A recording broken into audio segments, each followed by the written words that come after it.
setiap harinya, kebutuhan manusia pasti membutuhkan air.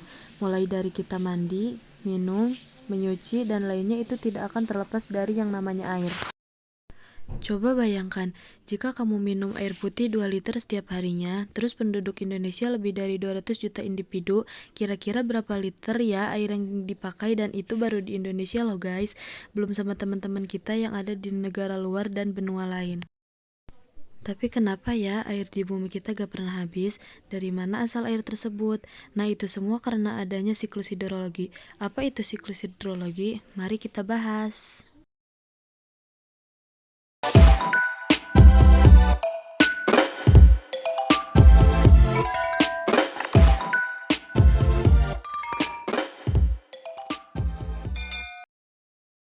Siklus hidrologi atau siklus air adalah rangkaian atau tahapan yang dilalui oleh air dari bumi ke atmosfer dan kembali lagi ke bumi.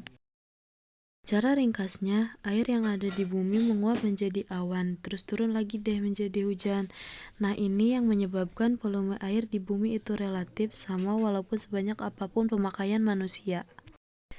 Nah, hal ini akan terjadi terus-menerus loh guys, sampai bumi kita berhenti. Siklus hidrologi ini dibagi menjadi 3 jenis. Yang pertama ada siklus air pendek. Nah, siklus ini merupakan siklus yang paling pendek. Jadi di dalam siklus ini air laut akan mengalami evaporasi atau penguapan. Evaporasi di sini adalah proses penguapan air dari laut, danau, sungai, atau permukaan air yang lainnya yang ada di bumi. Kunci utama dari evaporasi ini adalah panas matahari. Kemudian uap air tadi akan mengalami kondensasi dan berubah menjadi awan. Apa itu kondensasi? Kondensasi ini adalah berubahnya wujud uap air menjadi titik-titik air hingga akhirnya terbentuk menjadi awan. Nah, setelah menjadi awan, akhirnya terjadi presipitasi atau disebut dengan hujan. Yang kedua ada siklus air sedang. Nah, kalau di siklus air sedang ini hujan tidak akan terjadi di laut, tetapi terjadinya di darat. Pada awalnya sama, air akan mengalami evaporasi, kondensasi menjadi awan dan akhirnya turun hujan. Bedanya sama siklus pendek tadi, kali ini hujan akan turun di darat, jadi bukan di laut. Nah, jadi ketika sudah mengalami kondensasi awan, bisa juga mengalami adveksi. Adveksi ini adalah bergeraknya awan menuju tempat lain dengan bantuan angin. Nah, karena adanya adveksi ini, awan bisa menurunkan hujannya di daratan sehingga timbul lagi yang namanya runoff.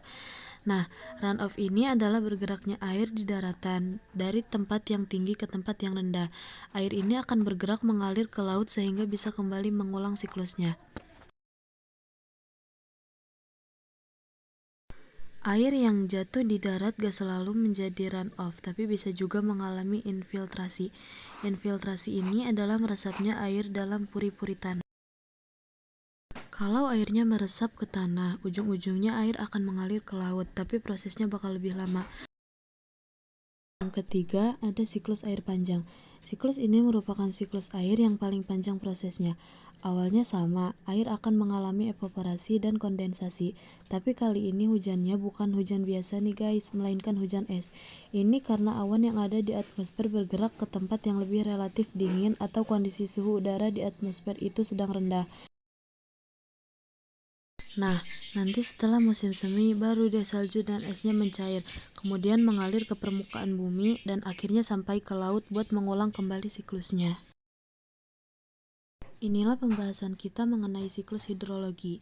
Semoga bermanfaat.